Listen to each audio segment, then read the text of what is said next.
Right, I've got four after, so we will go ahead and get started for our student series. Thank you again, everybody, for joining us. My name is Dwayne Breziak. I use he, him pronouns, and I'm the executive director for the Michigan chapter of NASW and kind of the facilitator of this student series. We have a really amazing group of folks for y'all today, so I hope you are pumped to get to meet some amazing new social workers, to learn some new skills and some amazing things around traditional practice and healing. Our conversation today is going to focus on traditional healing and cultural competent practice with Pacific Islanders. We have an amazing panel from Hawaii, Guam, and kind of all over the Pacific.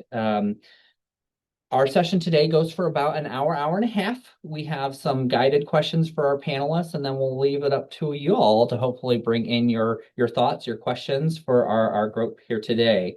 I want to acknowledge two people specifically as we get rolling today. Jeremy Arp from our Washington and Hawaii chapter of NASW, and Cori again from our Guam chapter of NASW, who have been instrumental in organizing this session today. If you've been following your NASW emails, you know that there is some transition happening within NASW, and both Jeremy and Cori are not going to be with NASW for very much longer in their formal current capacity. So I really want to again thank them for Cori for being here tonight and your continued leadership and recognizing the people of Guam and making sure that they are a visible part of our social work tapestry within our association. Our panel today, you've got some rock stars that you're going to hear from, and then I'm going to shut up after that. So I want to just do a brief. I'll tell you the names of the folks, and then I'm going to turn it over to the folks to kind of let them introduce themselves a little bit more. But we have Joe Has-a-gu-la-yag, Dr. Tricia Lizama, Rosario Luzano, and Dali Tatafi, who are going to really give you all some wisdom today. And I'm going to turn it over to Cori to really get us kicked off and have our discussion for tonight or this morning. Okay, thanks, Dwayne, for your kind words and for such an awesome introduction. Before we get started, I just want to say andong si Diyos ma'asi and mahalo nui to all of our fantastic panelists. We have a couple of rock stars, as Dwayne said, here with us today, and we're going to jump in pretty soon to asking all of you some questions to share your practice wisdom basically with everyone on this call. But before we get into that, like representative of all of our cultures, it's important to get a little bit grounded. So I am going to turn the floor over to one of our panelists, Rosario, to lead us in a little bit of a short grounding exercise before we just start our discussion.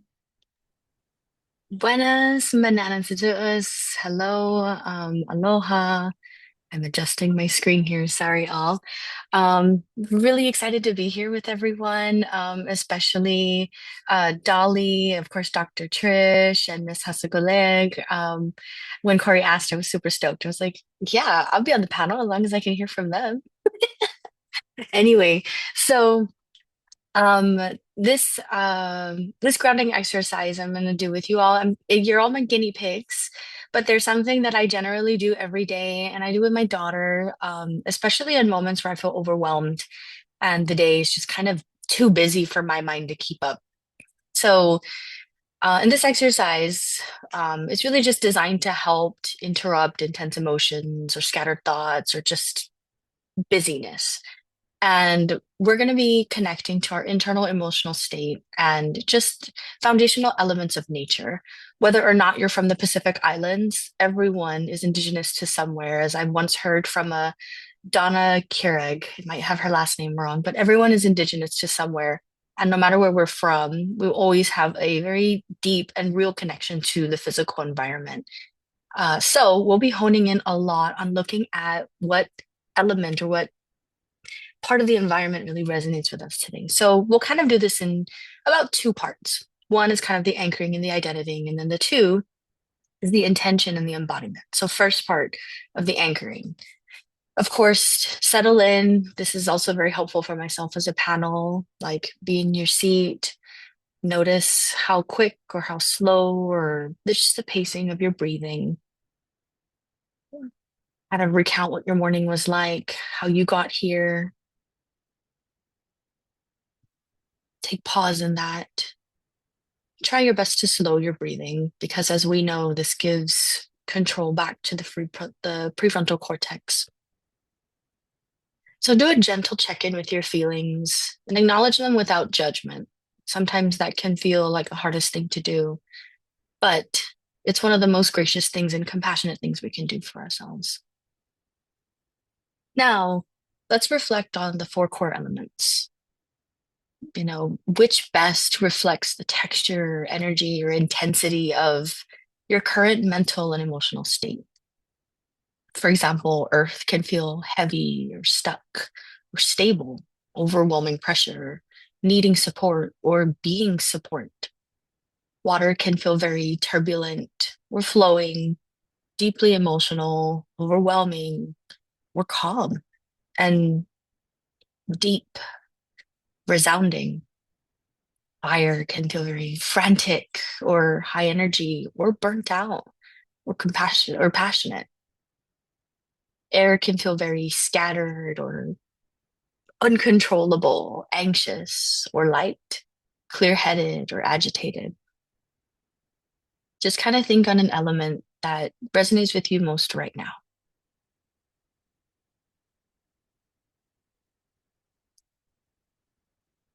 Sometimes you can kind of feel it in your body, as silly as that might sound. I'm an avid meditation practice, or I'm an avid meditator. And even then, it can be very difficult to just sit with what's going on in my body and in my mind. Once you've kind of arrived at the element you resonate most with, is try and reflect on why you might be feeling that. Could be heavy or tired or anxious or scattered or passionate, needing support or giving support. Regardless of whatever that element embodies, be with it, embrace it with a really loving deep breath. And if you want to go the extra mile, you can say this little affirmation. I see and accept that I am currently feeling insert element. I'm moving into the intention and embodiment of things. Every element has a negative and positive trait. And based on whatever it is that felt most reflective of you right now, think of the positive trait that element might hold. I'm sure you can come up with a laundry list of things on what a rock would feel like, or what a low tide or a high tide might feel like, or a low fire or burning fire. Whatever it is, look at the opposite or the positive trait that embodies it, that is embodied, and choose that to carry with you the rest of your day or your evening.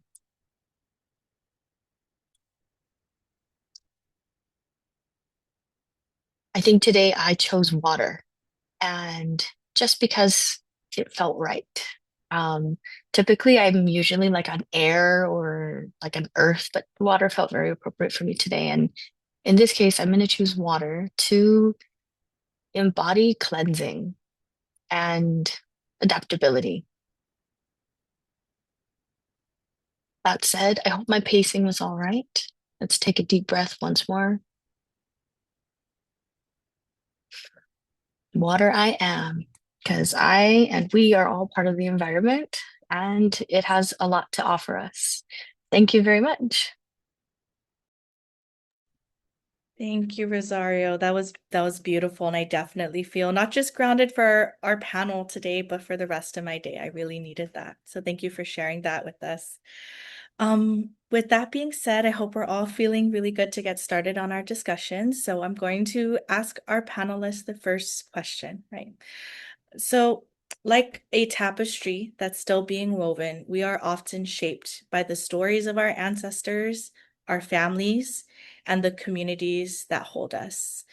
I would like all of our panelists to share your story into the field of social work. Who or what called you into this work?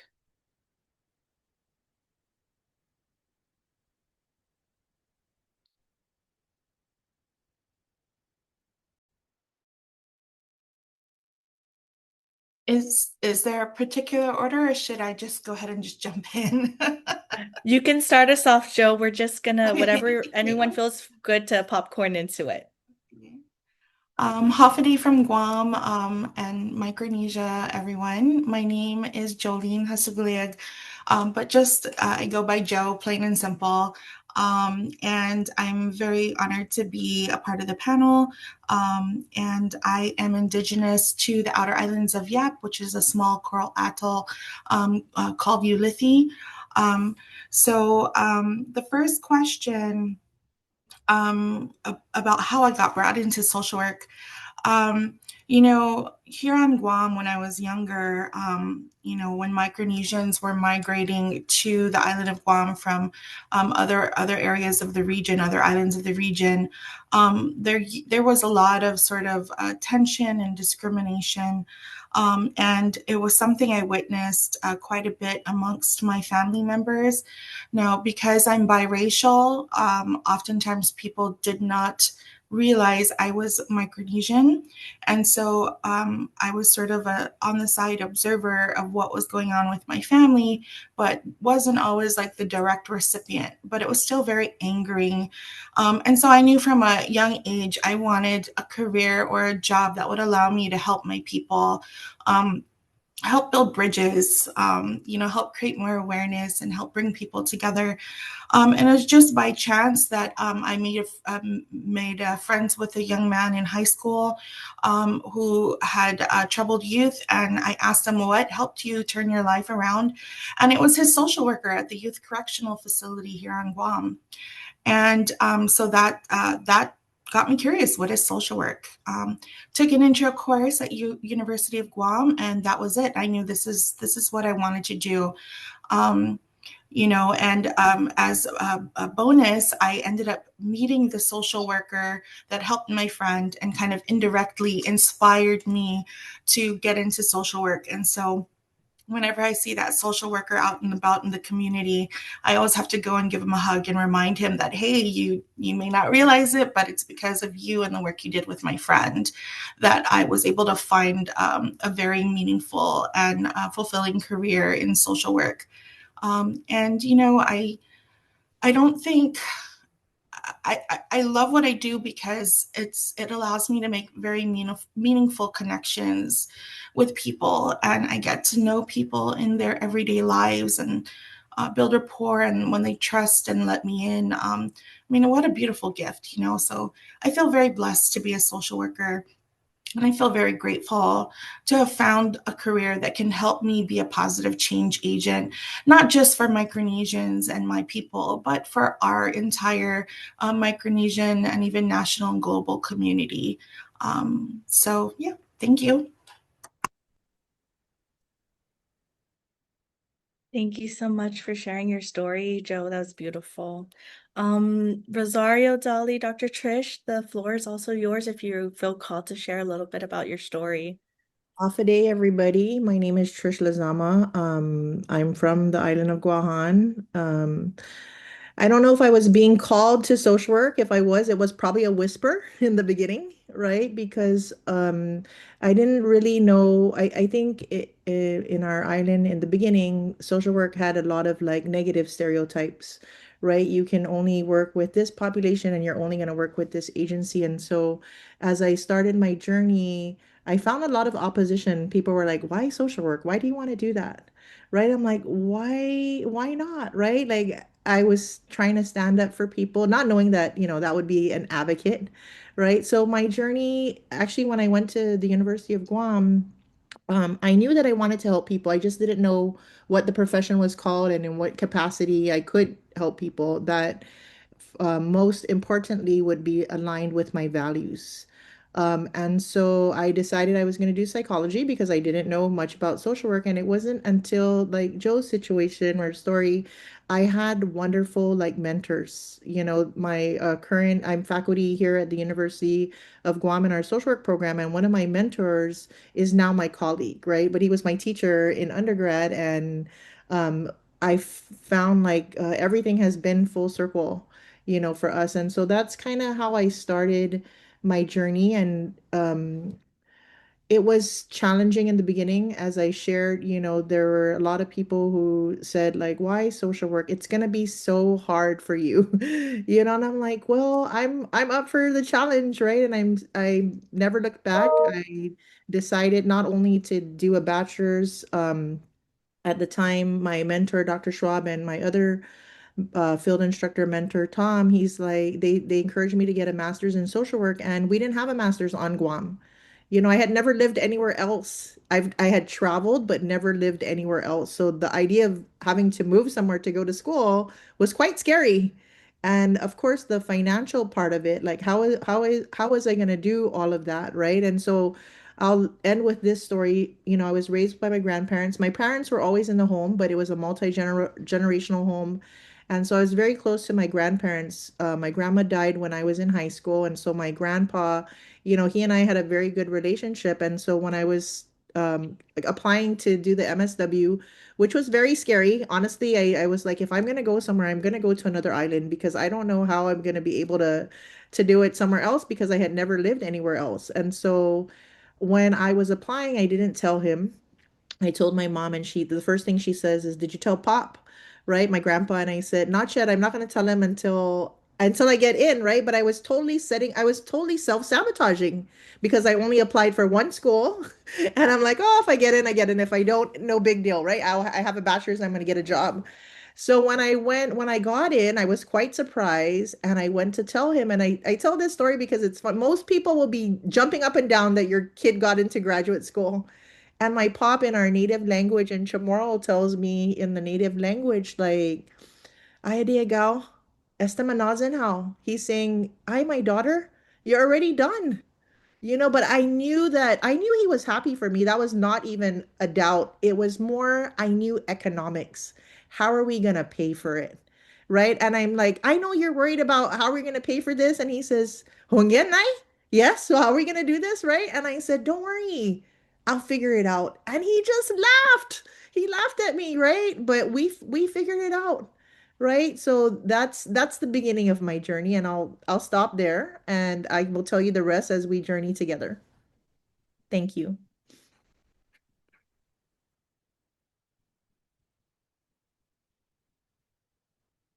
I was like, I'll go next, I guess. Rosario. Um, for me, you know what's interesting, I have to say.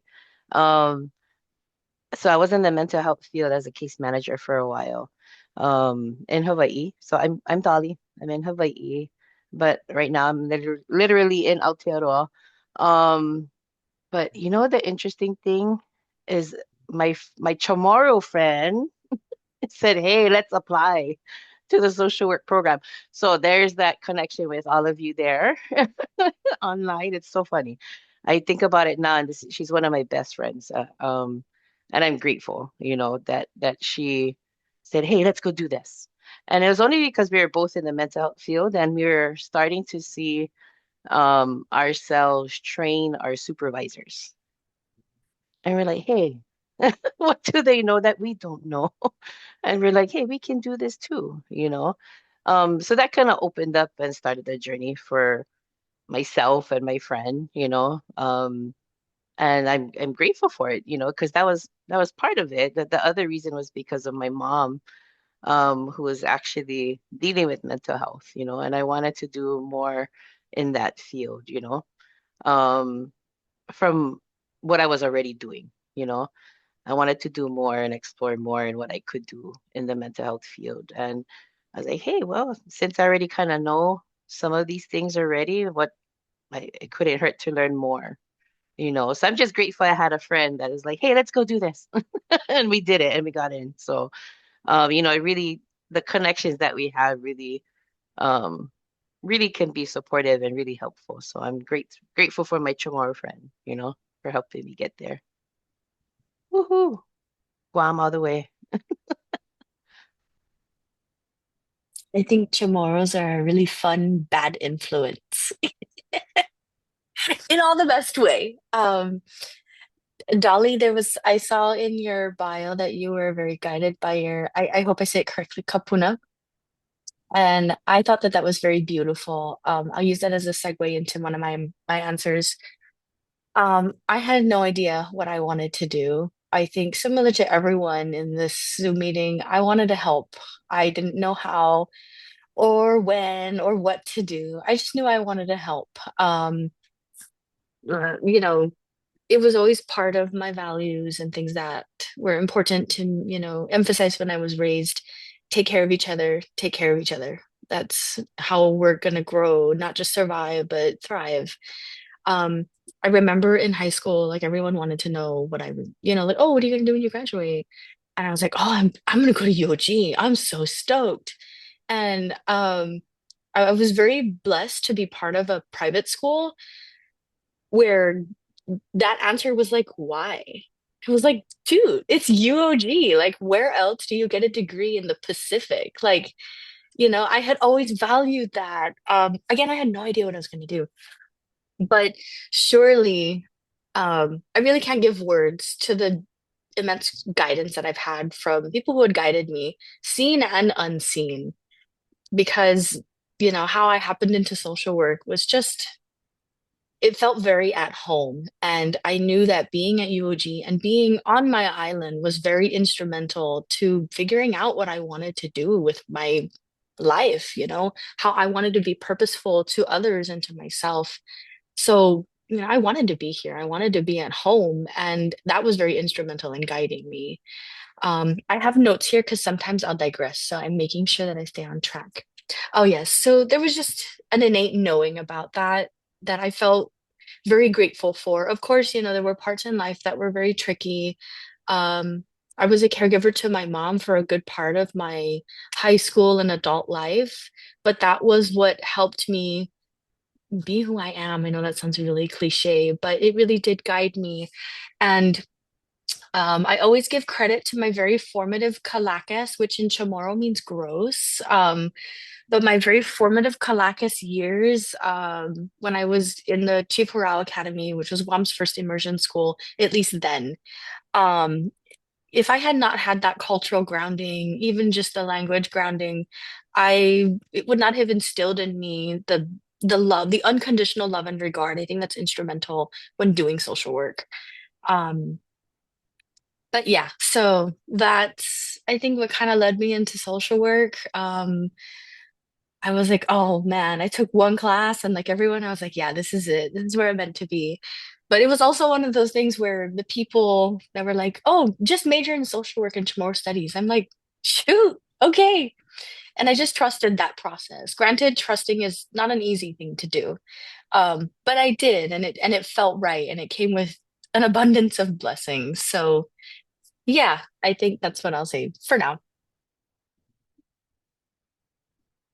Okay, well, thank you all for sharing a little bit about your stories. I cannot help but hear the similarities in all of them, even though they've taken different trajectories. One thing that's really popped out is just how interconnectedness informed your path into this field, right? Whether it's your connection with your family, with your colleague, our culture, our language, whatever it may be, right? That's kind of been one of the significant foundations for you, leading you into this field. And I think that's very common, especially amongst Pacific cultures, and that's just and I think that's what makes us unique, right? And the practice of social work in our islands unique. So thank you all for sharing a little bit about yourselves and your stories. I'm going to move on to our next panel question. So, our islands face very unique challenges, and our islands carry histories of colonization, displacement, militarization that continue to shape our community's well-being. How do you see these broader forces show up in the lives of the people you serve and in your role as a social worker practitioner?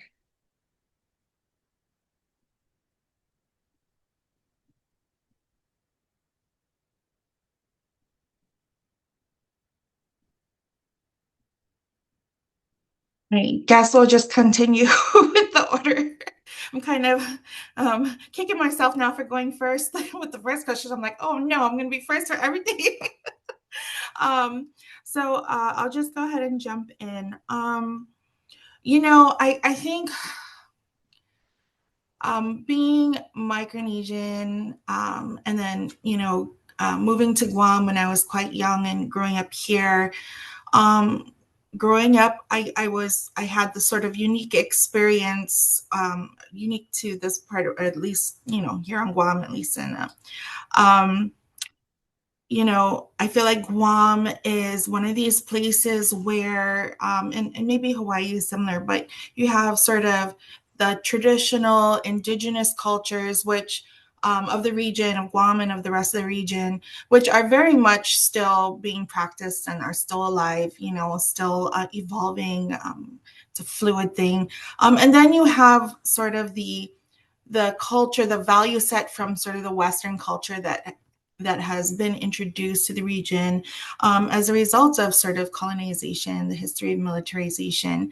And so here you have these tiny little islands with these different cultures that are based on different value sets. And not to say that one's better than the other, but just different, trying to kind of peacefully coexist or find a way to coexist and mesh, in these tiny islands. And that's a challenge. That's something that growing up has always kind of been a challenge, like, trying to figure out, okay, in this scenario, what route do I take? What do I follow? And so I think for me, as I got older, and one thing that I'm so grateful for, like in my studies, once I started, my studies for social work, I think it's really helped me sort of reflect and better understand how ingrained some of these ideologies have become, to the point where I didn't even realize how they're impacting my decision making, my behavior. So I think it's really helped. Social work has helped me sort of increase my self-awareness, has helped me better be able to reflect and analyze situations from different cultural perspectives and figure out which path I'm going to take in any given situation, whether it's with myself, my family, or when I'm working with a client system, which path or route might be the most appropriate to take for the best resolution.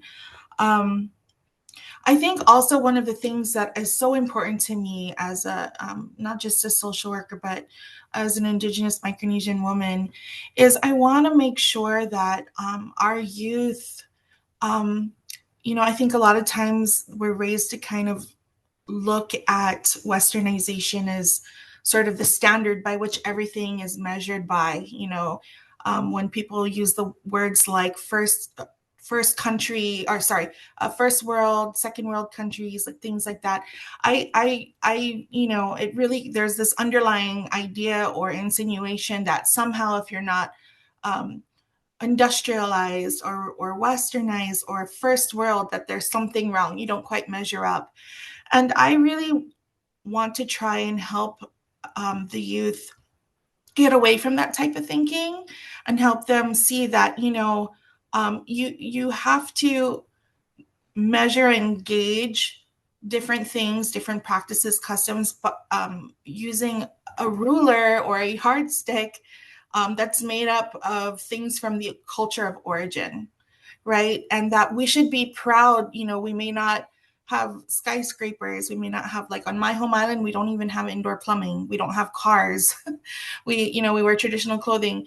But that's not a bad thing. That we should be very proud of what we have, and that it all serves a purpose, and that, we should never feel like we don't quite measure up, because, who's going to be better at being us and representing our culture than us, And so that's what we should be kind of moving forward with the mindset that there's all these different sort of value sets that are all at work, and just to kind of be more conscious and be more self-aware, and try to make sure that whatever you're doing, whatever choices you're making, whichever path you're taking, how it best aligns with your personal and personal values and cultural values, but it's hard. It's hard because the currents that be, make it very difficult to kind of navigate all that. Like, and I feel like much of the rest of the world maybe isn't quite aware of sort of the challenges we face because of the history of militarization and colonization, challenges that still persist today. A lot of social problems that are directly related to things that were introduced during the World War II era that have now severely and negatively impact our communities now, how many decades later, that continue to cause larger social issues, and a lot of those things can be connected back to these outside currents that kind of came in and swept things away, so yeah, this is something I could go on about, but I'll just stop there and give others an opportunity to share as well. I think if we're continuing in the same order, I think for me, in terms of the histories of colonization and militarization, right, these broader forces, I think in working with people, one thing that resonates, not just the intergenerational trauma, but this idea that people feel that things just have to be this way because they've always been this way, and challenging those belief systems of people, right? And so in some ways, because I always tell people, like, I feel like I'm a hybrid.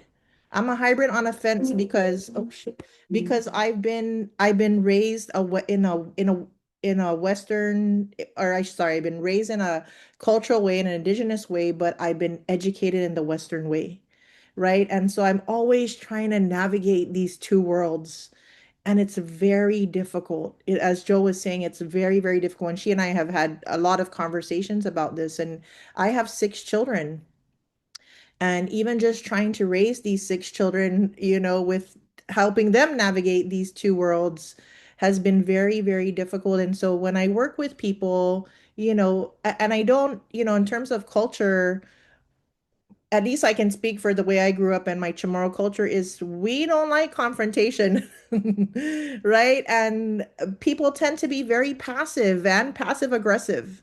And so knowing that, right, when I teach, but I also maintain a small private practice, and I bring these issues up. Like, I know it was very hard for you to come to therapy because we were taught that we don't talk about stuff outside of our family, right? We don't air our dirty laundry outside of our family.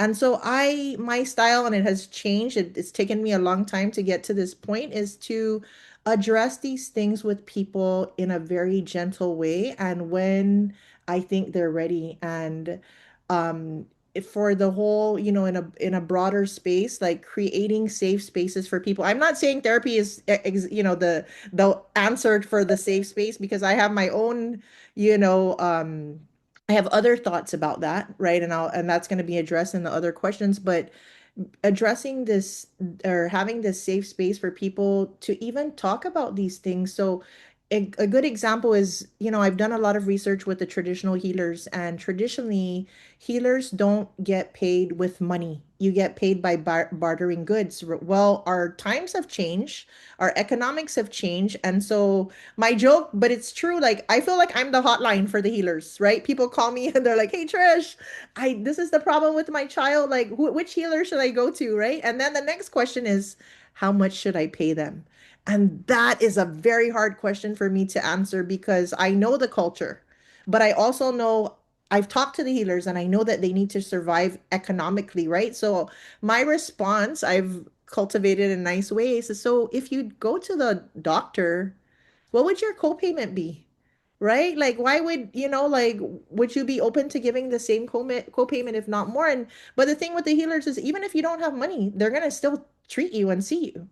Right? So it's just, so in the class, because we have a certificate of traditional healing that we just developed, and I teach some of it, and I said, today we're gonna talk about the idea of money, which in Chamorro is salapi. And you could not believe how much opposition I got about talking about money.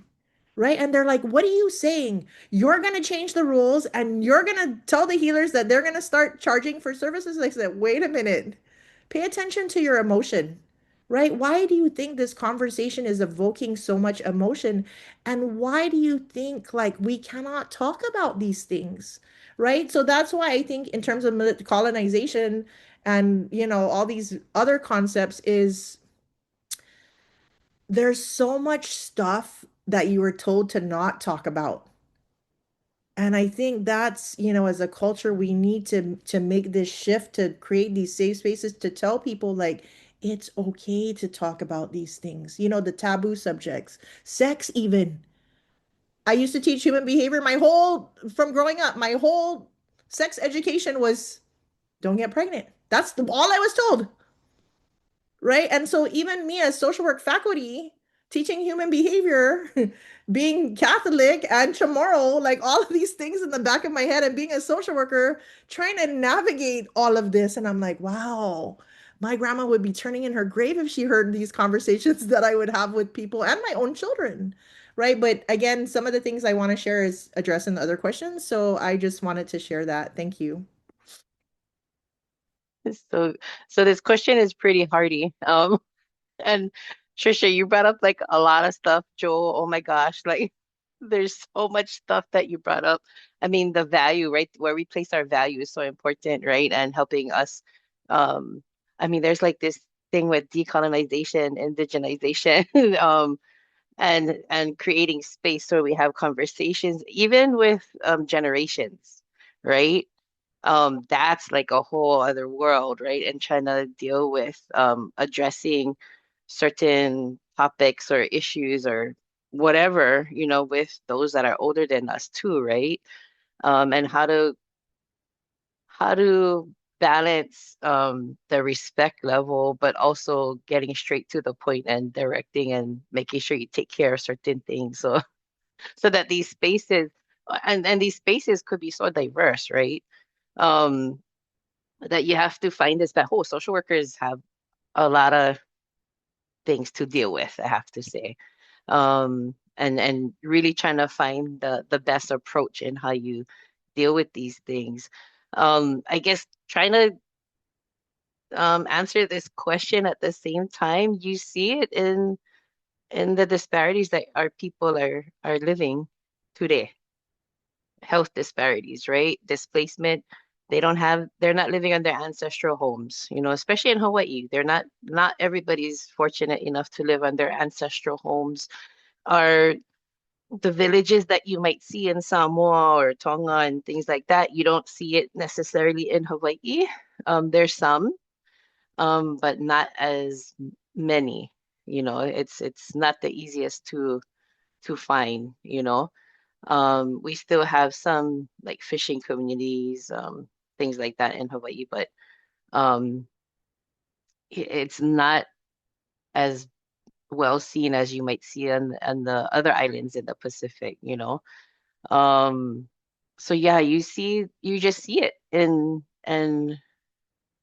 everything that they're dealing with. They're dealing with substances, they're dealing with violence, right, in their families, child welfare concerns, because of maybe financial reasons, right?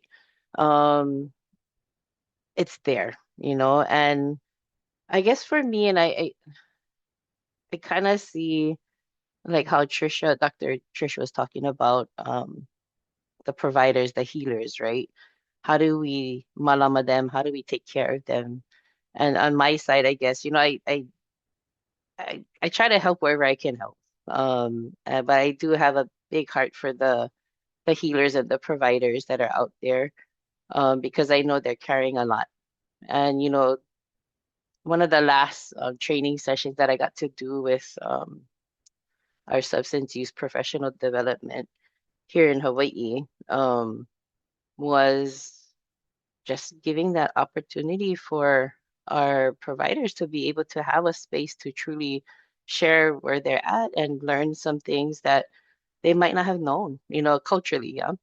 Especially when it comes to the context of Hawaii, and how we do things, like, oh wow, I never knew that this is how you do this, and I never knew that protocol, and I always wondered why they did they did an Oli or a chant, when they did this. And, I never understood why it's so interesting in this area of the island. Where are the stories and the stories of the land, right? And the places that are that should be passed down. But that has to come through the people. But yeah, there's a lot and all of the questions that we're going to be talking about, but that's just something that kind of came to mind now. So I'm going to pass it on to our sister Rosario. Thank you. Despite having my notes, I still digressed earlier, but one of the things I wanted to make sure I circle back at, because it's very important, at least for me. Being in Hurrah gave me the space to know what unconditional love looked like. And that gave me permission to explore the incongruencies that I experienced as somebody who's actively living in a colony. Because Guahan is still an unincorporated territory. And I think whether or not we're Chamorro, that will impact everybody that lives here. Not just like, economic wise, like socioeconomic, but access to like medical care. And um, that was kind of what sparked, I have a deep love for watching people come in and not come in, but remembering the kind of power that they have. Like, it's so exciting to be with them in such a vulnerable space and then seeing them when they remember the capacity and the ability that they have. And I feel like decolonization, like my commitment to decolonization is being a mental health provider because I get to be part of that process for people. And I find that very special. But to speak to the question that we're looking at now is, Guam is an active colony. I'm looking for my notes. There we go. So like it's an active colony. And again, whether or not you're Chamorro, it does impact us one way or another. And I think on a kind of like physical, metaphysical capacity, Guam being a colony is a reflection of the psyche, which is this predominant thinking that we can't operate outside of the confines of what it's like being a colony. It's scary to think outside of the box. And I think that goes for any culture and any experience, but especially I think, unique to Guam's position. I think, I'll never say that the US military presence here is all bad because I do believe, like all mental health journeys, we do have to face the discomfort so that we know how to arrive at where we want to be to build long-term resilience and sustainability, internal, external, every other facet of our lives. But yeah, I feel like it comes up a lot. I mean, like something as simple as my car broke down and I have to wait until next payday to fix it so I can bring my child to their appointment. Like, or um, I have dialysis, I can't bring them because there is an insane like rate of people that are on dialysis on Guam.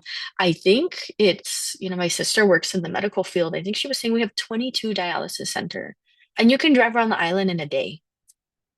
Like that really speaks to, the medical component of whatever's going on Guam. Not to mention like what is food sovereignty or food security. Guam, not I think, but 90% of our food is imported. That is massively unsustainable. And not to mention, while it's great to have something new and fun and like strawberries that are like $16 for a small case, it's also probably more aligning with our bodies as Micronesians to eat the fruits that's from our earth, despite the things that have happened.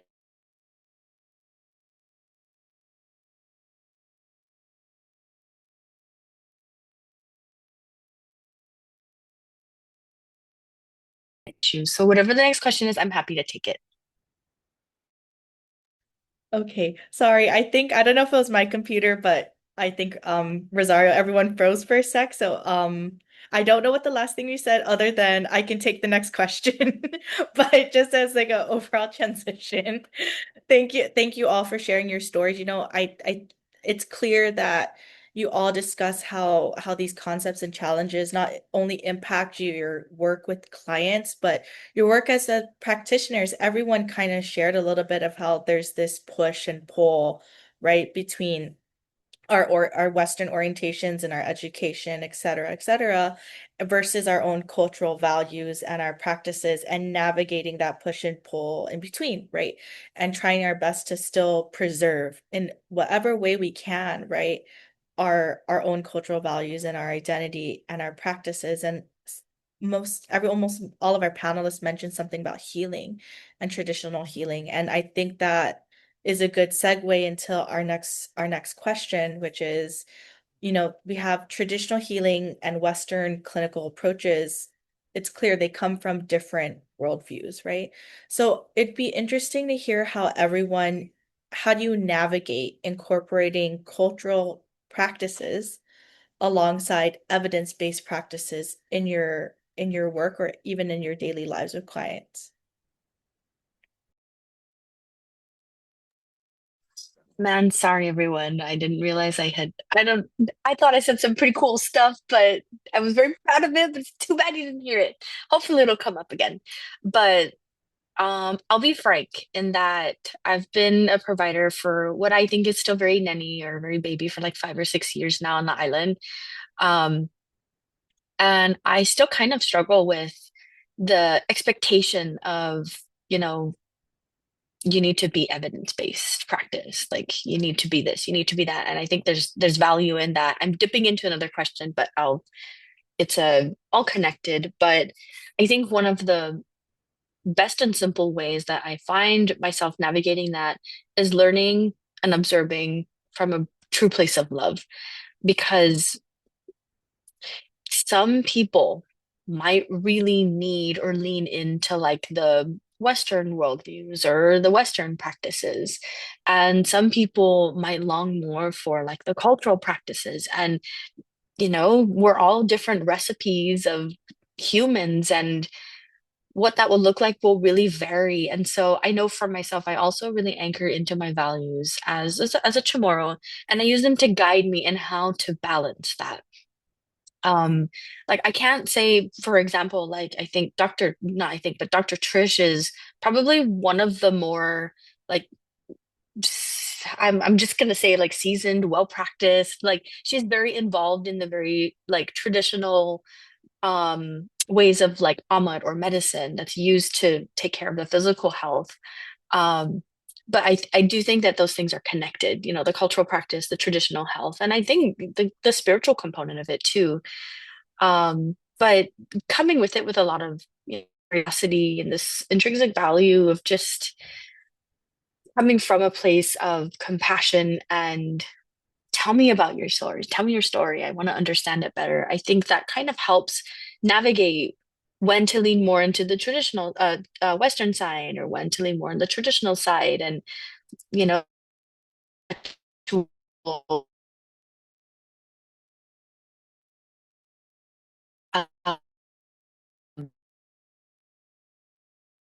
ebb and flow.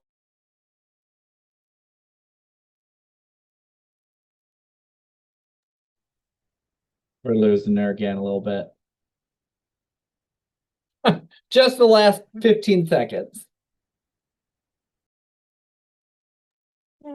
Sorry, Rosar. I think it cut out. Yeah, as Wayne said, the last 10 seconds. So if you want to share just like a short, what was the last short thing you said I to think close it out? was just that it's a fun ebb and flow of things.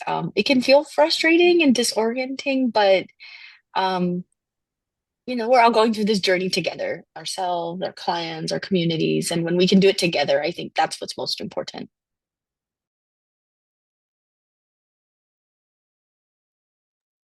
Okay, thanks for sharing that. I'd like to turn it over, of course, to Dr.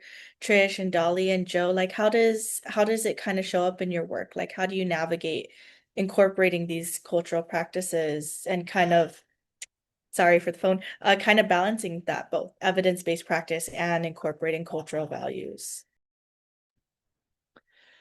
I guess I'll take a stab at this. It's very challenging, right? Because in our program we have a behavioral health class, right? So we teach the students about the DSM-5, and we also have an Indigenous social work class, right? So we will teach both. right? Because if you're going to be a practitioner in the real world here, you need to, well, and you want to be culturally competent, you need to know both, right? And so you, for me in my own work, it does get challenging to navigate, but I'll do a biopsychosocial assessment.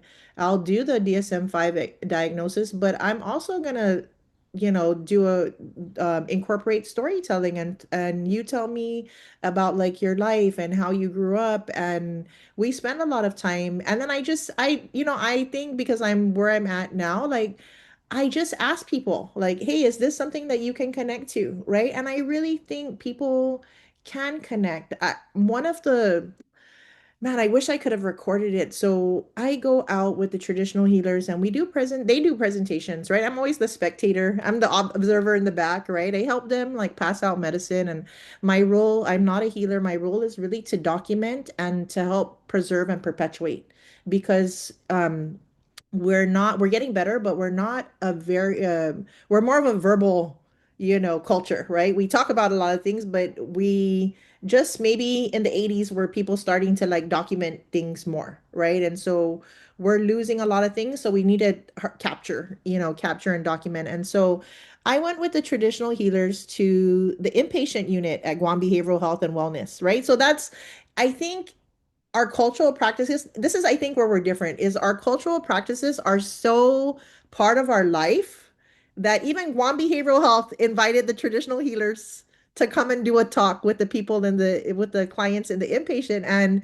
I was in the back. I hurt my knee or my ankle from basketball, and I was in the back, and I was just observing the dynamics. And in the beginning, like everyone was like not connected with the healer, like their heads were down, people were sleepy. um, and then she brought out her plants. Mama Chai brought out her plants, and she started to like take the plants and show them about the plants. And then some people started to like, oh, that's L'Oreal. Oh my gosh. No, I don't want to drink that. That's so bitter, right? There's certain medicines in the Chamorro culture that Amagosu, they're so bitter. Like if you've ever tried this medicine when you're little, and I'm telling you now, you're probably cringing because it was so bitter. And so a lot of the people started to like connect with that. And then she made samples of the medicine. And then they started to be more engaged, and they wanted to get up and try the medicine. There was even a psychiatrist that was visiting, and he's like, "Can I try the medicine too?" And they're like, "Yeah, doc, you should try the medicine. She made this one for the flu." And he was down to like, so I know there's a way, that we can integrate all of this. I mean, my dream is to have like one big community health center where every single practitioner will be in that one, community center, and we'll all be working together because we all have our strengths, right? I won't say that one's gonna be better than the other, but together, they will do people a lot of good, because I see it. I see working with our healer, building the certificate in traditional healing. I mean, what Mama Lu does, I mean, she's not a social worker by profession, but she does her own biopsychosocial, right? She does her own assessments because she takes time to talk with people. It's not like, oh, you're here for this ailment. Okay, here, I'm going to treat you for this ailment. No, because Chamorros believe everything is interconnected, right? So your ailment has to be because of something that, or not has to be, but is connected to, have you been eating bad? What if you have been eating too much hot stuff? Or where did you walk? What were the things that you've been doing? Did you offend a spirit? Right? So everything, those are not like conversations that are going to happen in 10 to 15 minutes, right? So healers really take a lot of time. And just in my observations, people love that, right? Because they really do care for people. And I see it all the time. Like people, oh my gosh, sadly, we are down to like maybe 5 healers in our whole island that have self-identified, and people are much. Mama Lu is 76 years old. So we are struggling to build an apprenticeship to preserve and to not necessarily, at least apprentice, right? I don't think, in this short time they cannot become like healers, right? Because of all the rules we have, and you need, time and experience. And so man, people just, I can't even tell you how many calls I get every week, especially now because it's flu season, right? So everyone's getting sick. It's flu season. And I think about mama and I'm like, man, this is only one person. She's probably getting slammed with all of these calls or people showing up at her house, because like I said, it now is the flu season. And so, but she really, even all of that, she still takes the time to talk with people. And, so there's a lot of similarities between the things that the traditional healers do and the things that we do as social workers, and I've just managed to, be able to intertwine some of those things if it's relevant, right? Because sometimes it's not like relevant, but like for me in my practice, it's really not an issue. It's just part of who I am and what I do. And I think like word of mouth, people just find, it's like shopping, right? When you're looking for a therapist, when you find clothes, you want a good fit, right? And so that's the thing too with therapy, right? You go and you shop and you find that person that's going to be a good fit. Same thing with in our social work world too. Like you want to be able to connect with somebody, and I think that's what we're missing in our current world with social media, but that's another like conversation. So I'll stop there. Thank you.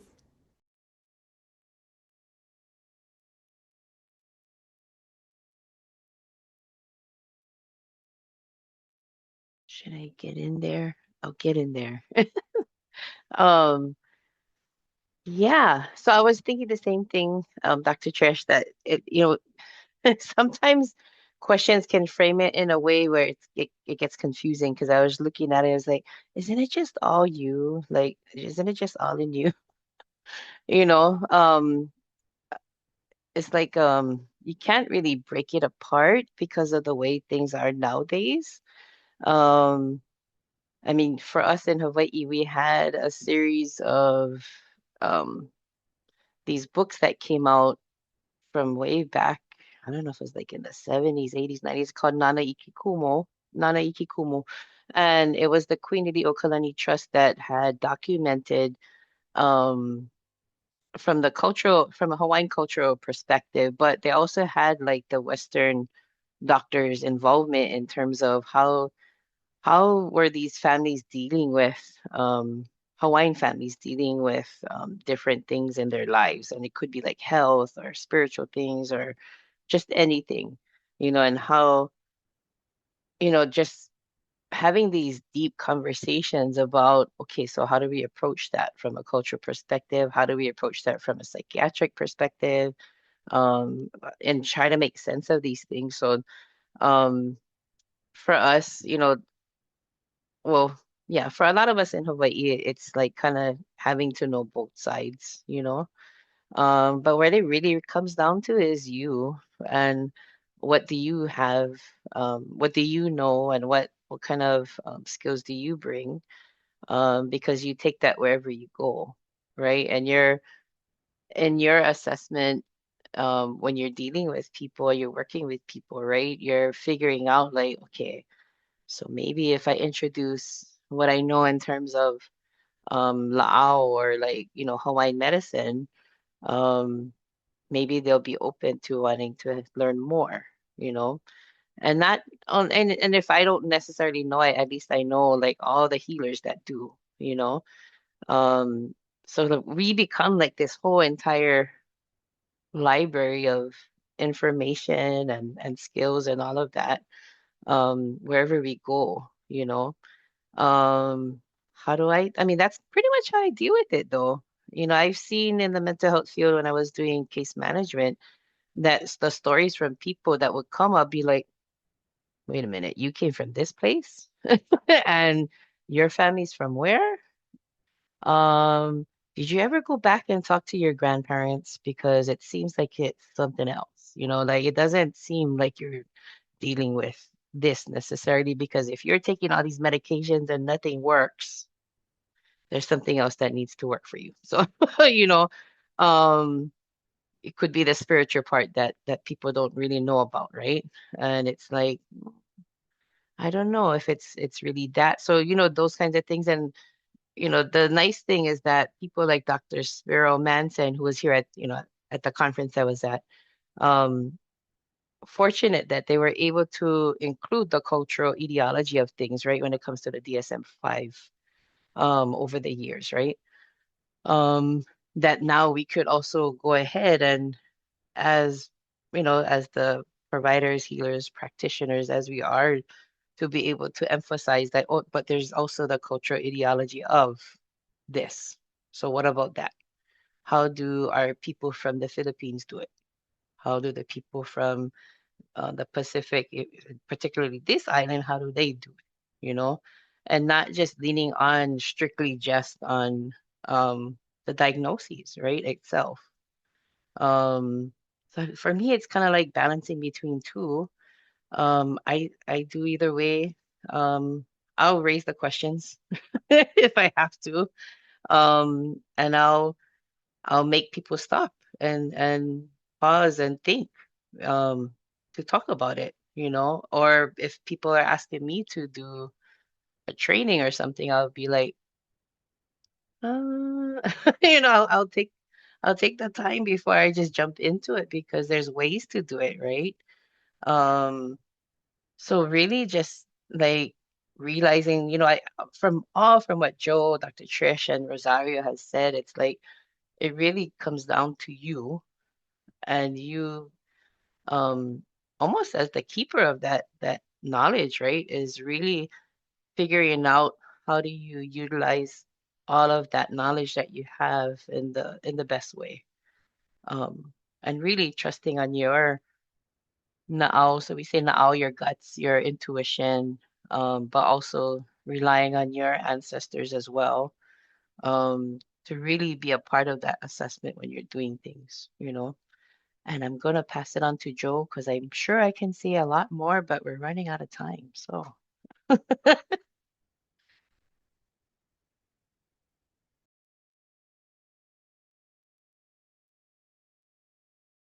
Oh, Joe, is there anything you'd like to share or add with regard to this question?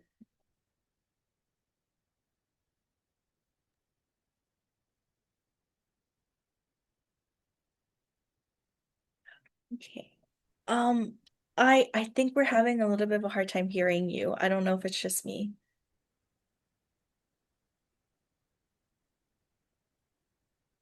Yeah, I don't Is it hear her either. okay? Sorry, Joe. Okay, can you try again?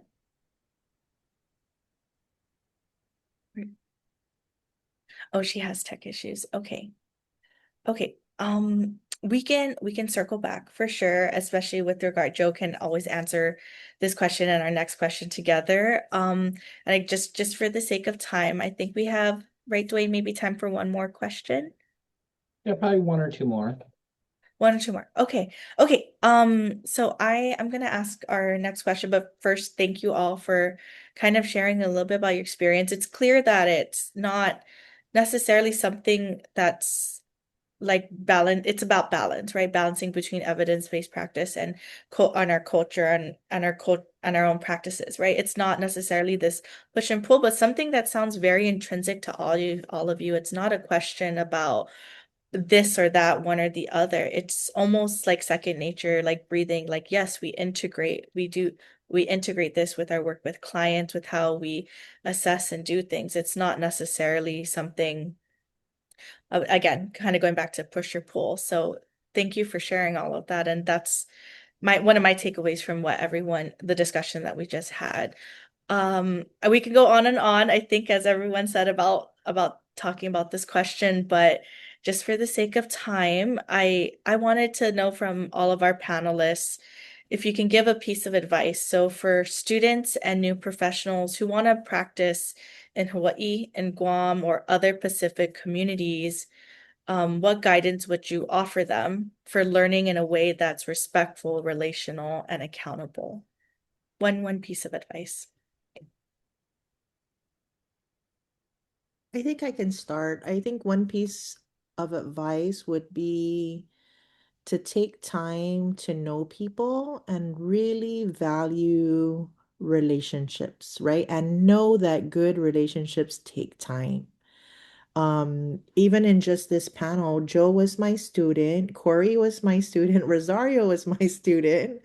right? And just, and then Joe was my colleague, right? And now Cori's my colleague. Well, and Rosario too, but in a different agency. Like the interconnectedness for of all of us, right? And this is just a snapshot, of and I tell my students, I said, never burn bridges because you don't know who you're going to work with, and you're going to need that person at that agency to help you with your clients. So good relationships take time, and really take the time to develop those good relationships. And if you're just moving to Guam, really take time to learn about the culture, especially the value of food in our culture.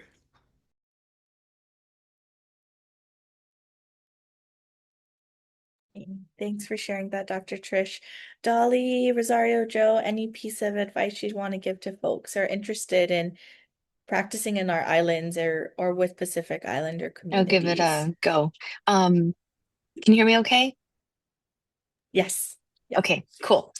I think exactly what Dr. Trish said.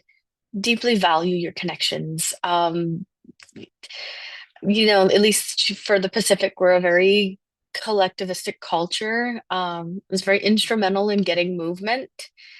But I think too, in the same way that, it takes, you need people to create a village. And when you as yourself are able to explore what your values are, your practice, and who you are, because that will morph always. That will be very guiding in being curious and to connecting with other people and building these relationships and seeing what their reality is like. Yeah, I think that would be the advice I give.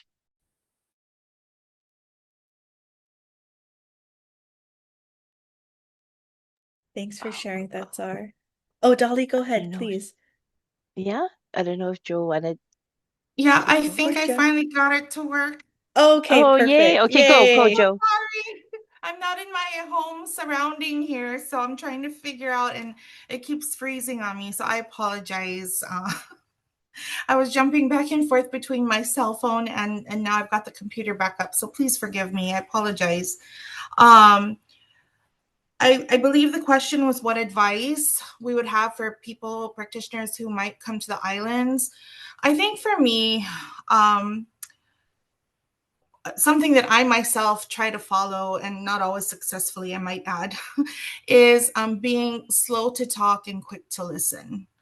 I think coming into an environment that's unfamiliar, I think sometimes in our eagerness to get started and jump right in, we don't take the time to just pause and observe and try to just listen, observe others, and just learn from it. I think that would be so helpful. And then also not to be afraid to ask questions and show interest in learning. So, one of the things I always try to do whenever I come across people from different ethnic cultures, I really try to learn. I ask them, can you teach me how to say please and thank you and hello in your language? But something as simple as that, and being able to meet someone and know how to greet them in their indigenous language, or say thank you in their indigenous language. I mean, the power that has to just break barriers, and immediately start building rapport, and help people feel comfortable and start opening up, like, oh my gosh, this person actually took the time to learn how to say, or knows how to say, thank you in my language. Or, it really just is a great opportunity to open the door. So, and then also I would just say we need to, like, it's so great when we have trainings like this, but we also need to take ownership of our own learning. I feel like that's part of what it means to be a culturally competent practitioner, right? We need to be able to recognize where we're lacking in knowledge and take initiative to do research, take ownership of that, and not wait for, like, oh, well, I'm waiting for a training to be put on. Or, I mean, those are always great. These are always great, but we also need to take initiative and take ownership of our own learning, and trying to fill in those knowledge gaps that we have. So a lot of times easier said than done, but it's something that I constantly strive for. And I feel like when I am able to accomplish it successfully, it just really helps me in terms of learning and building rapport faster with people I work with. So that's it. Thanks. Gosh, I think they said everything I wanted to say. So, because it really is observing. Observing is my thing. And so really observing the flow of where you're going to, right? Listening, of course. But I guess to kind of add to all of that, because you want to understand the flow of the space that you're going to be in and understand the ways in which people engage and the way that what is the respectful protocols that happens in those engagement times, right? For me, I guess to kind of add a little bit more, find those free workshops or classes or volunteer opportunities that are out there in the community, to get your hands and your experience out there, like to really like immerse yourself in what it means to be a part of that community. If you can volunteer and do something, hey, you guarantee you're gonna learn a lot. So, get on the land, get on the Aina, um, go and see if there's a free class on the language that is of that land, and learn something. Yeah, so all the things that Joe, Dr. Trish, and Rosario said, totally. Well, thank you. Thank Oh, you everyone for sharing that wisdom. I really appreciate it. It's beautiful. It's really truly beautiful. Everything, all the insights you shared with us today. Um, I think for the sake of time, I'm gonna ask Dwayne, should we do one more question? Or there's some great questions in the chat actually. So I want to make sure we have time for that.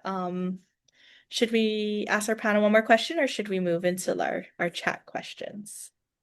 I'll leave it on your executive privilege to make that decision. I think you should do one Okay. more. This is like a podcast that Okay. everyone needs in their life. So I think you Yes. all have a secondary career coming because I Okay. want more of this. Okay. Okay, thanks, Dwayne. So I think it's really important to kind of end our panel discussion in a way that's also grounding to all of our cultures, right? So I would like to ask our panelists, what is our final question? What is one cultural teaching or value that sustains you when the work feels heavy or really complex? Yeah. Okay. I could see Rosario smiling.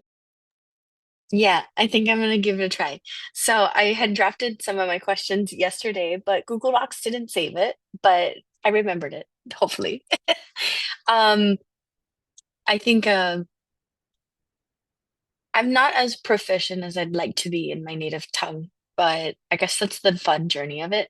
And in learning the language as I will be for the rest of my life, happily, um,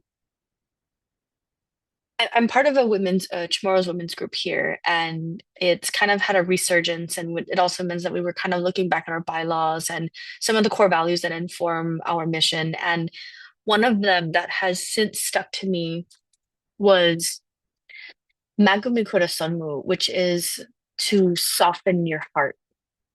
And I feel like that softening is really, really important. It kind of lends to, whenever we might experience, depending on, the capacity of social work we're doing, right? I do like the individual family stuff. When it gets hard to remain in compassion, which is a very real thing, the softening of our heart can help us reconnect with them just as fellow humans, people that are part of us, are part of our ecosystem of the island. And as cliche it is, love, just anchoring in love, compassion, and the softening of our hearts. Viva Rosario. That very much resonates with me. For me, I would say the cultural value is respeto, and that's respect. And I think as Chamorros, or even in the other cultures, we're very good at respecting other people, but we have to respect ourselves. And what that means would be like acknowledging that you have to have good boundaries.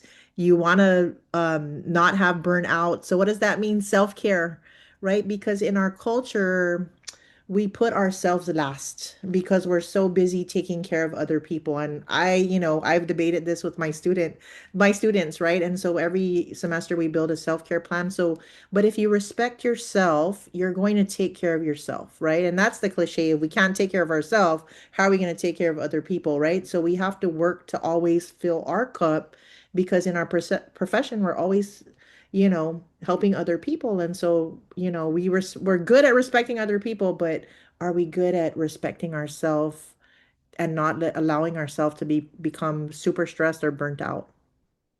Jesus Masi.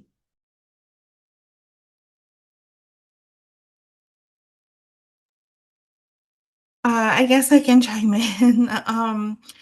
So, there's several values, I think that I try to keep at the forefront of my mind, just every day as, as life goes by. I think some of the main ones are really just the importance of cooperation, and working together and recognizing that the family and the community, when I say family, I mean extended family, the community as a whole, that, much like a rope that's woven together, right? We're all individual strands, and we become stronger when we're working together, when we're woven together. So kind of making looking to that, looking to my support systems and things when I need, whether it's in the professional world or in my personal world, right? Things that can help give me that safety net or the support that I need to kind of do what I need to do. And also, there's one thing that I sometimes struggle with when I'm navigating between my cultures, right? Is I tend to be sort of very like fast paced, and every time I go home, I'll never forget the last time I was back home was a couple years ago, and my husband and I, we were walking to a house, and you know um my nephew was walking too, and we're just walking at our normal, and my nephew, who an adult, said, "It's so fast."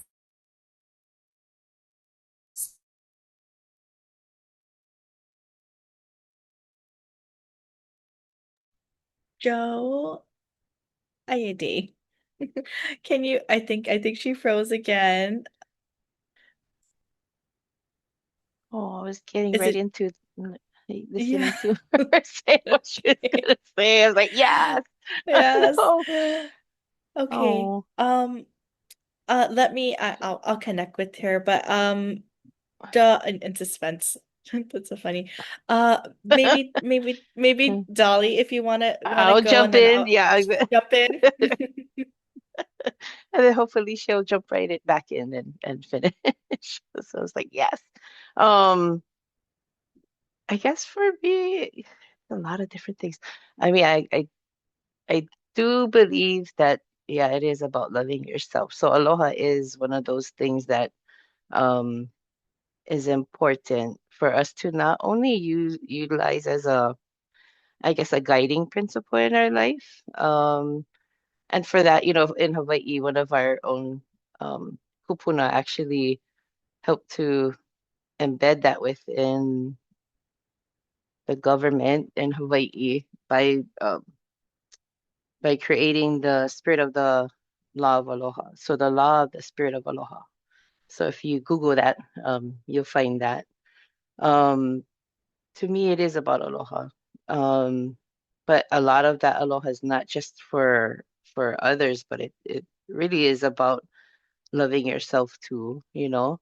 And some of our kupuna have taught that unless you truly take care of yourself, you know, it won't really emote out to others. Or if you do take care of yourself and you work on making things pono or balance in your life, yeah, aloha.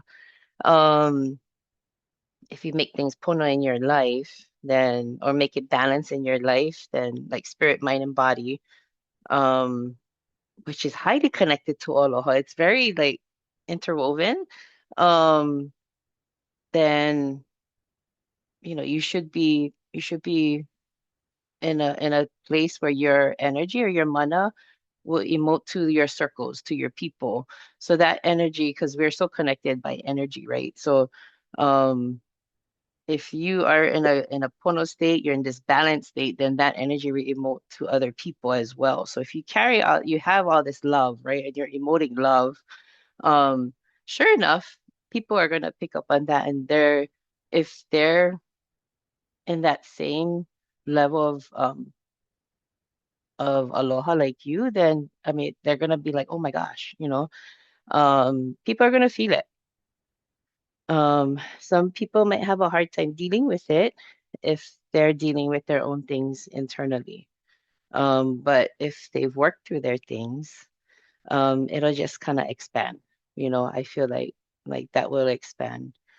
Um, so yeah, kind of pay attention to that. I know I put out a few different words out there. So and it's only because in our culture, it's all pretty much embedded. It's like so eh, it's like it's so intertwined.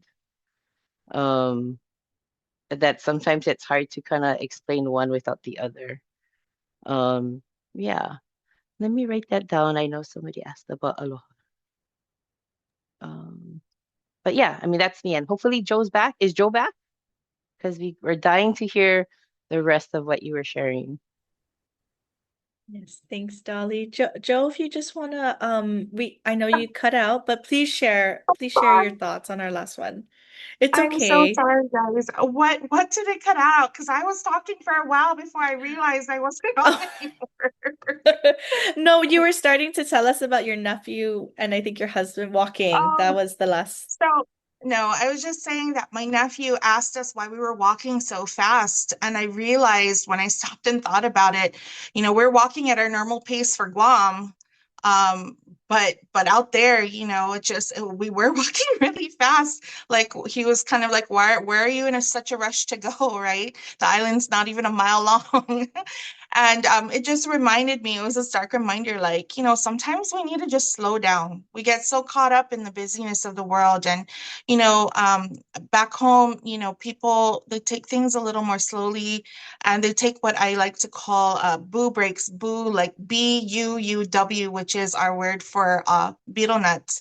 And so sometimes, when I say take a boo break, it really just means taking a step back, slowing down, whether it's like a coffee break or a cigarette break or just a meditation break, right? Take your boo break, um, get centered, figure out, okay, what's my next course of action, and just basically slow things down, right? So um, I think that's what I always try to remember, especially when I go back home, because when I'm here, it's just like go, go, go, go, go. How much can we fit in a 24-hour period? Like, how much more can we do in an 8-hour period at work, and sometimes the best thing for me to do is just to take a step back and slow things down. And that's something I feel like I am constantly reminded of when I go back home. Sorry, I'm gonna just stay on my phone now so that I don't know what's going on with the computer. So hopefully there won't be any more issues. I do apologize. It's all good. It's all good, Joe. Thank you. Thank you for sharing that. Well, before I think we move into the some one or two questions from the chat. I know we have only a handful of time left. I just want to say, Tsidzos Ma'asi and Mahalo Nui really again for all of our panelists for sharing your insights and your practice wisdom. And I hope that everyone on this call, and I hope I know that everyone on this call is walking away with something to take with them in their own practice or even in their own lives. So thank you. If I ever see you, it's recorded. I owe you all lunch. Even you, Dolly, if I'm ever in Hawaii, I will connect with you on that. I owe you lunch too. So, yeah, I think we have one or two questions. So I'm gonna turn it over to Dwayne, to ask our question in the chat. Wow, this was amazing. Really, thank you all for all of your wisdom and your experience.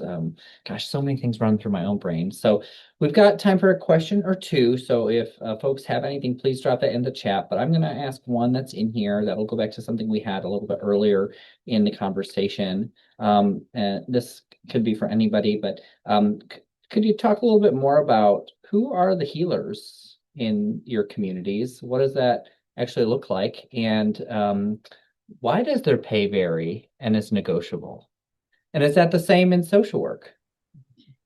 So I can speak to that. So in our community, our healers are like our sinas or our elders. And so it to be a healer, it's passed on from generation to generation. So it could have been like your grandma was a healer, and then it you learned as a child, and then now you're the healer. And so traditionally healers worked in their homes. They opened their homes to the public, but in more recent times, there's a house of healers, and in Chamorro it's called Guma Zoamti. So it's in Tuman, and it's also along place with like other traditional like seafarers and other people. And so that's a very new concept because traditionally people practice out of their house. But when I was doing research, one of the things that came up with the research was that a lot of people wanted to go to a healer, but they didn't know how to access one. Right. So we attempted, the organization Haza Foundation attempted to do this House of Healers, which in many ways has been successful. But not everybody is opting to be part of the house because they either want to still practice in the community like that they're from or at their house. And so in terms of pay, again, traditionally people didn't get paid money, right? Money wasn't even a part of like our society back in the day. It was a lot of bartering. So, but the main tradition is that you don't need to pay a healer, right? They receive the gift of from God, and that this is their contribution to society, and they're helping heal people. There's three types of healers. There's ones that deal with spiritual issues. There's ones that make medicine, omelet or cha, which is like a lot of like tea or like a lot of pounding. And then there's another type of healer that does a lot of like massaging. If you sprain yourself, you just want a nice massage. And some of the healers do all three, right? So similar to Western medicine, they have their specialties. And so, that's the best way I could describe their so pay it fluctuates because some people give money, but there's just a lot of weirdness about money. So the healer that I work with, she doesn't want to take money because again, it's God's gift. So people can like leave it on the table and then somebody else, the apprentice will take it. And if they do take it, the money is really meant for supplies, right? They boil a lot of medicine. They need a lot of water. They need the butane gas, right? Because the portable stoves, wherever we're going to do these presentations. So that's how the money is used. It's not really to pay her, it's to replenish her supplies and just the gratitude that people share, they hug her, they love her, they come and visit her, they talk to her. Like that is enough in itself, right? For her gratitude because the gift is from God, and this is her role, to help heal in our community. So I hope that answers your question. Thank you for that. And so I know we're at time, but I'm going to ask one question that will hopefully be a quick answer for folks. But since we're primarily a student group or new professional group here today, has there been a training or an educational experience that you would recommend to our folks to go, or a specific person that maybe they should look out for to get some additional knowledge? I'm just curious, what's the next step for people who should be learning some more around this space?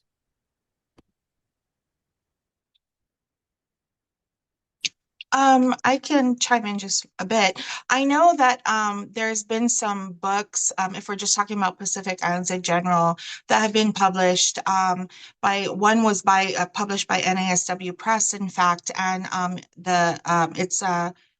I think it's Transnational Pacific American Islanders and Social Work, Dancing to the Beat of Their Own Drum.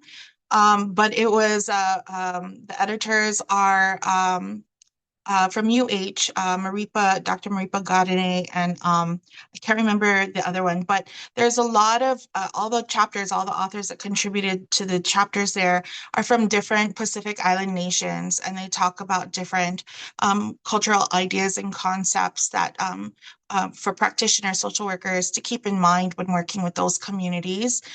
So that you can purchase from the NASW website, actually. There's also another book that's called Social Welfare in East Asia and the Pacific. And that was, let's see, Trish, was that for I think Furuto was her she works there at in Hawaii at the university in Laie. I can't remember the name, but she was the editor for that. And there's also some really great contributions from not just the Pacific Islands, but also places in Asia as well, because, you know, we just have such a meshing of cultures out here, big diversity. So we have a lot of Asian influences as well. So those are two resources that I would highly recommend. I don't know if any of the other speakers maybe have additional resources they want to put out there.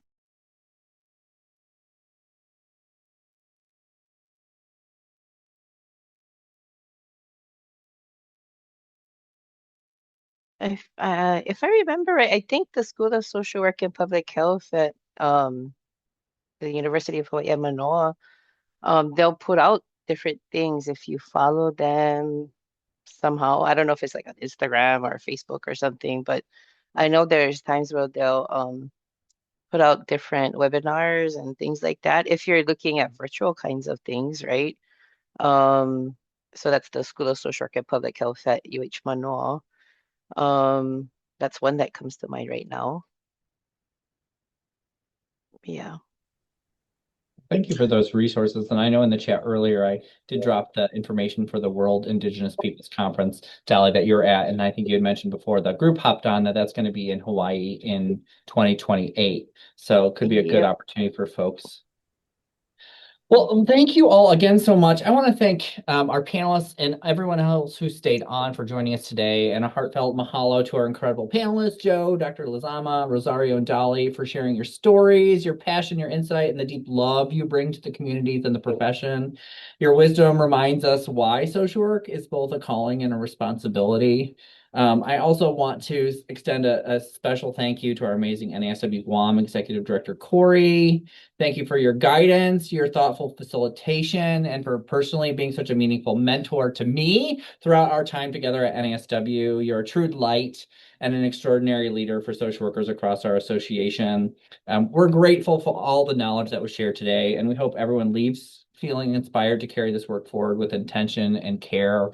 Our next session, we have one more student event of 2025. It's going to be on mentoring and peer consultation. We're very excited to be able to talk about how do we connect throughout our professional career. That's going to be on December 18th. So we hope if you're not already in the holiday spirit, that you'll join us for that event. But again, thank you everyone for joining us on this amazing session. I seriously, I do think we need a podcast with the four of y'all together to keep these conversations flowing. And everyone have a great day. Or night, whatever time zone you're coming from. And we'll see you next month. Thank you. Happy holidays. Thank you, everyone. Thank you, Dwayne. Thank you, everyone. You. Mossy.